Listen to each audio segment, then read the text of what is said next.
جو لوگ اللہ پر ایمان لائیں، کہیں کہ ہمارا رب اللہ ہے، پھر اس پر جم جائیں، ان پر فرشتوں کا نزول ہوتا ہے، نہ کوئی غم کرو نہ خوف، خوشیاں مناؤ جنت کی جس کا تم سے وعدہ کیا گیا تھا۔ اللہ کی ربوبیت پر اطمینان جب انسان کو ہو جاتا، میرا رب اللہ ہے، ربی اللہ، انسان کے لیے نہ کوئی کھٹکا، نہ کوئی خطرہ، نہ کوئی خوف، نہ کوئی حزن۔ جو کچھ ہو رہا ہے کس کے اذن سے ہو رہا ہے؟ اللہ کے اذن سے۔ اللہ کے اذن کے بغیر پتہ تک نہیں ہلتا۔ یہ کوئی اندھا بہرا مادہ نہیں ہے جس سے مجھے کوئی خوف ہو۔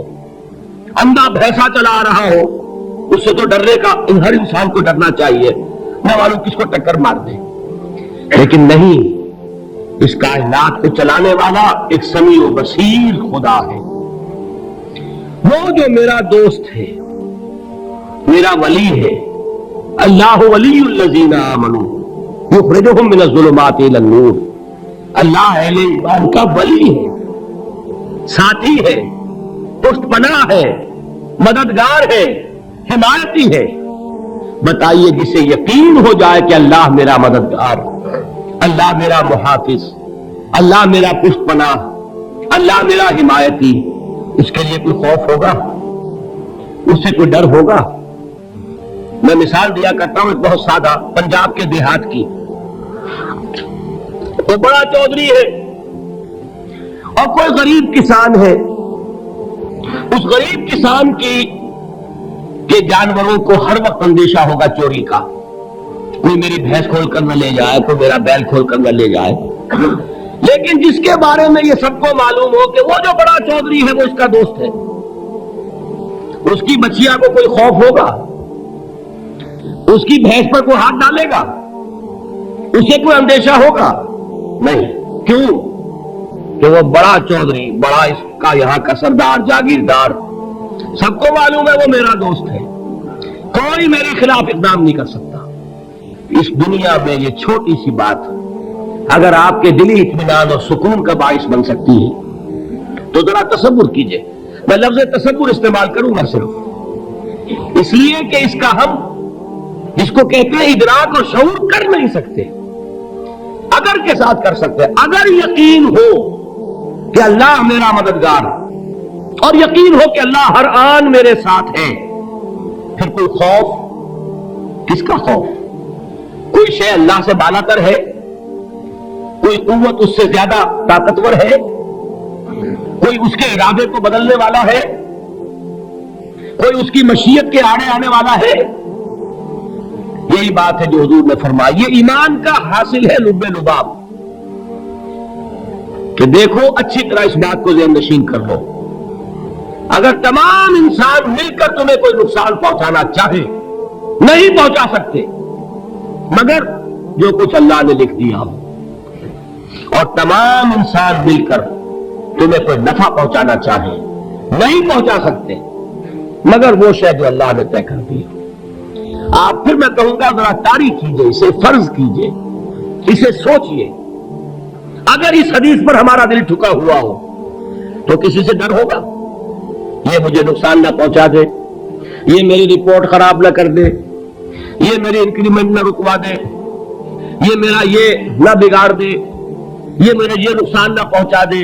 اس کا ڈر، اس کا ڈر، اس کا خوف، اس کی خوشامد، اس کے لیے جا کر طرح طرح سے اپنی عزت نفس کو ذلیل کروانا اس کے سامنے، یہ سب کچھ کیوں کرتا ہے انسان؟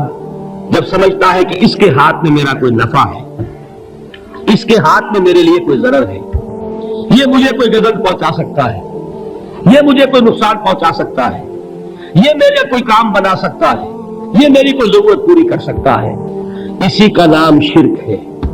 جہاں آپ نے یہ سمجھا کہ غیر اللہ کے اندر کوئی طاقت موجود ہے، وہی شرک ہے۔ بتوں سے تجھ کو امید ہے، خدا سے نو امیدی، مجھے بتا تو صحیح اور کافری کیا ہے؟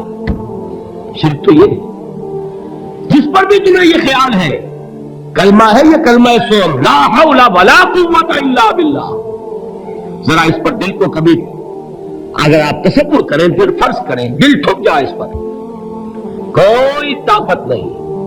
یہی بات تھی جو شیخ عبد القادر جیلانی رحمۃ اللہ علیہ نے اپنی وصیت میں اپنے بچے سے کہی.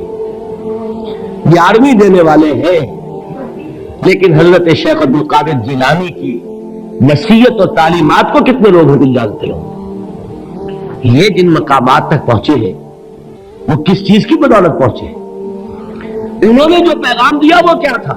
اے میرے بچے، جس طریقے سے قرآن مجید میں حضرت لقمان کی نصیحتیں جو ہے نقل کر دی گئی ہیں، میں یہ عرض کروں گا بالفرض اگر قرآن حضرت عبد القادر جیلانی کے بعد نازل ہوا ہوتا تو شیخ عبد القادر کی یہ نصیحتیں بھی قرآن میں درج ہوتی. اتنی اونچی نصیحتیں ہیں. اے میرے بچے، اس حقیقت کو ذہن نشین کر لے، لا فاعل فی الحقیقت ولا مؤثر الا اللہ.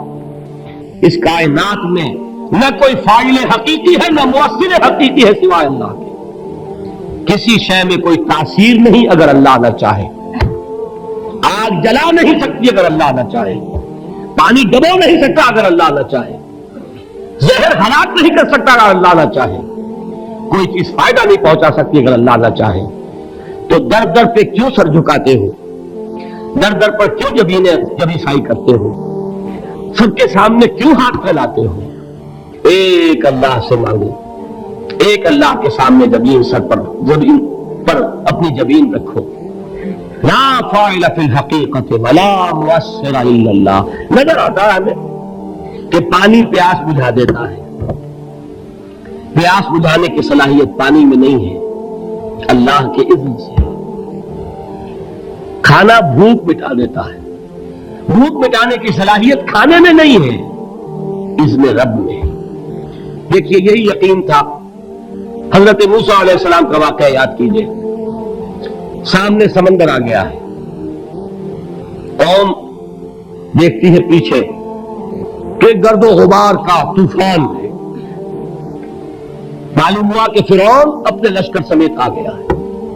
لشکر جب چلتا تھا تیز رفتاری کے ساتھ تو گرد و غبار کا جو طوفان اٹھتا تھا اس کا تصور کیجیے. اور لمحہ بلمحہ وہ قریب آ رہا ہے. پوری قوم نے کیا کہا ہے؟ اے موسیٰ انا لمدرکون. اے موسیٰ ہم تو پکڑے گئے.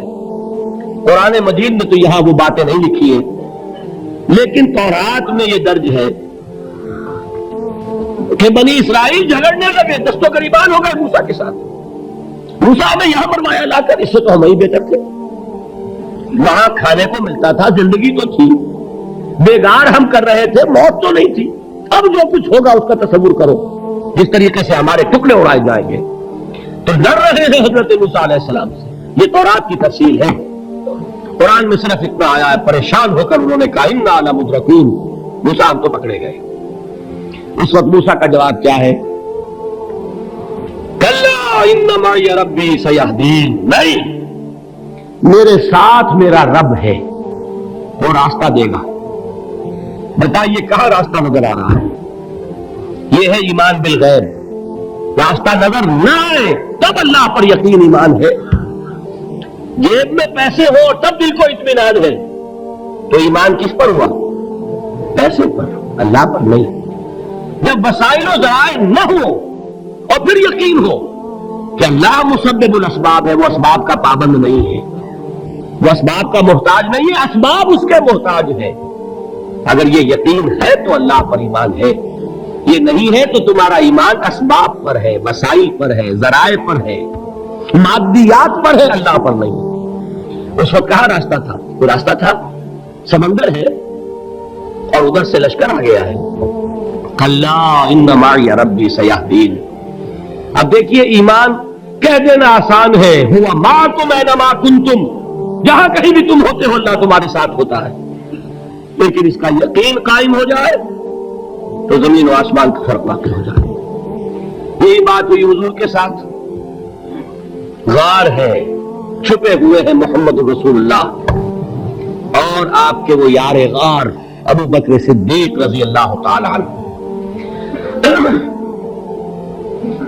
اقبال نے حضرت ابو بکر کی شان میں چند اشعار کہے صرف، لیکن واقعہ یہ ہے کہ بھاری بھاری نظموں پر اور قصیدوں پر بھاری ہے.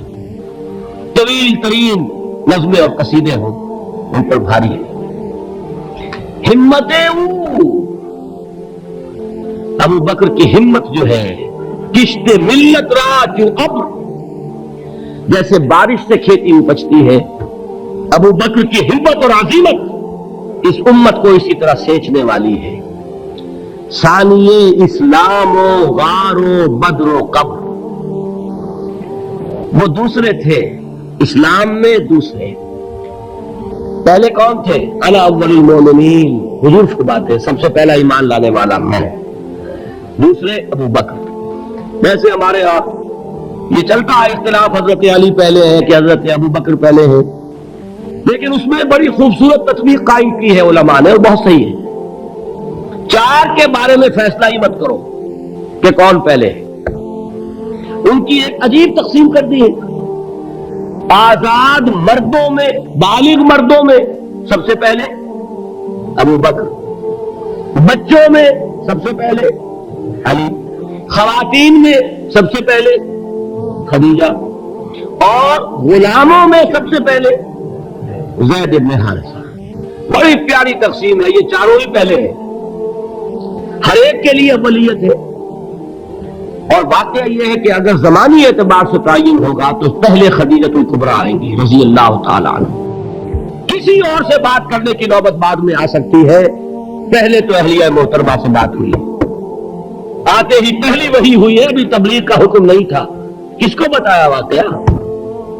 ابھی اپنی نبوت کی تبلیغ کا تو حکم ہی نہیں آیا، واقعہ کس کا ہے؟ وہ خدیجہ کا ہے۔ جب کہا ہے کہ خشیت علی نفسی، مجھے اپنی جان کا اندیشہ ہے، تو کیا جواب دیا خدیجہ نے رضی اللہ تعالی عنہا؟ وہ صدیقۃ الکبریٰ ہے۔ صدیقات جو ہے خواتین، ان میں چوٹی پر خدیجۃ الکبریٰ ہے رضی اللہ تعالی عنہا، اور صدیق جو مرد ہے ان میں صدیق اکبر ہے ابو بکر صدیق رضی اللہ تعالی عنہ، لیکن صدیقات میں چوٹی پر۔ جب حضور نے فرمایا خشیت علی نفسی، کیا فرمایا، کیا عرض کیا، کیسے تسلی دی؟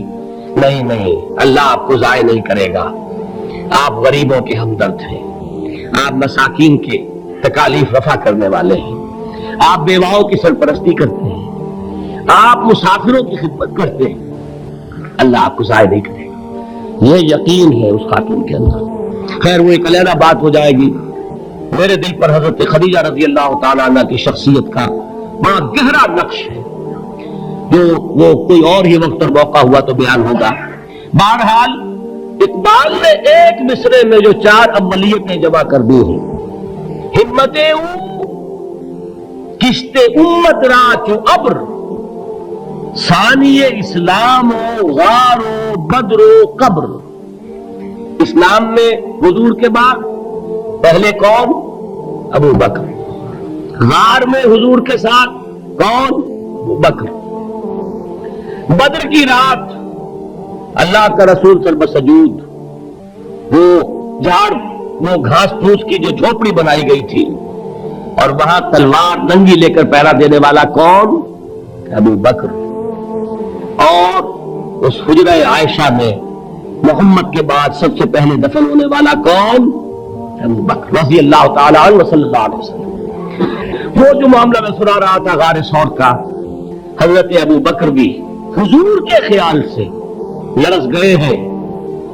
آپ کو یاد ہوگا کہ جا کر پہلے تمام جتنے سوراخ تھے انہیں بند کیا ہے، ایک سوراخ رہ گیا تھا جس کو بند کرنے کے لیے کوئی کپڑا نہیں تھا، وہاں اپنی ایڑی رکھی ہے، تب کہا ہے حضور سے تشریف لائیے، اور اپنے زانو پر حضور کو لٹایا ہے، اور وہاں کسی موذی جانور نے کاٹا ہے، حضور کی آنکھ لگ گئی تھی، اس وقت اس بل کے اندر جو بھی بچھو ہے کیا ہے واللہ عالم، اس نے کاٹا ہے، اس کی تکلیف کی وجہ سے ابو بکر کی آنکھوں سے آنسو ٹپک گئے، حضور کے چہرے مبارک پر پڑے ہیں کہ حضور جاگے ہیں، معاملہ کیا ہے؟ ایڑی نہیں ہٹائی وہاں سے، مبادا وہ جانور وہاں سے نکل کر محمد الرسول اللہ کو کوئی گزن پہنچا دے، ابو بکر کی ایڑی ہے، جس طرح چاہے کھا لے، ختم کر دے، جان نکل جائے تب کوئی آنچ آئے، محمد پر تو آئے، لیکن جیتے جی نہیں۔ وہ ہے ابو بکر۔ حضور کے خیال سے اس وقت حضور نے پھر اپنا لعاب دہن لگایا ہے، اور اس سے پھر آپ کی تکلیف ختم ہوئی۔ جیسے خیبر میں حضرت علی کی آنکھ دکھ رہی تھی، اس کو جو شفا حاصل ہوئی وہ بھی حضور کے لعاب دہن سے ہوئی۔ تو بہرحال اس وقت انہوں نے کہا ہے کہ اے نبی یا رسول اللہ، اگر اس وقت ان میں سے کسی نے غیر ارادی طور پر بھی اپنے قدموں کی طرف جھانک لیا تو پکڑے جائیں گے۔ کیا جواب تھا اللہ کے رسول کا؟ لا تحزن ان اللہ معنا، اللہ ہمارے ساتھ ہے، کیوں گھبراتے ہو ابو بکر؟ یہ ہے ایمان باللہ، میرا مالک اللہ، میرا رازق اللہ، میرا محافظ اللہ، میرا مددگار اللہ، میرا پشت پناہ اللہ، میرا دوست اللہ۔ یہ دوستی ہے اللہ کی جو لب لباب ہے، حاصل ہے ایمان کا، اسی کا نام ولایت ہے۔ اولیاء اللہ کے سروں پر سین نہیں ہوتے، جس کے دل میں ایمان راسخ ہو چکا ہو وہی اللہ کا ولی ہے، جسے اللہ پر یقین ہو چکا ہے وہی اللہ کا ولی ہے، جسے یقین ہے اللہ میرے ساتھ ہے، میرا مددگار، میرا پشت پناہ، میرا ساتھی، میرا دوست، میرا محبوب، میرا محب۔ اللہ اہل ایمان سے محبت کرتا ہے۔ واللہ یحب الصادقین، ان اللہ یحب الذین یقاتلون فی سبیلہ صفا کانہم بنیان مرصوص۔ اللہ محبت کرنے والا، اہل ایمان محبوب، اور اہل ایمان محبت کرنے والے اللہ محبوب۔ والذین آمنوا اشد حبا للہ۔ آپ تصور کیجئے جسے یہ رشتہ ایمان یا رشتہ ولایت حاصل ہو جائے، الا ان اولیاء اللہ لا خوف علیہم ولا هم یحزنون، آگاہ ہو جاؤ، اللہ کے دوستوں کے لیے نہ کوئی خوف ہے نہ کوئی حزن ہے۔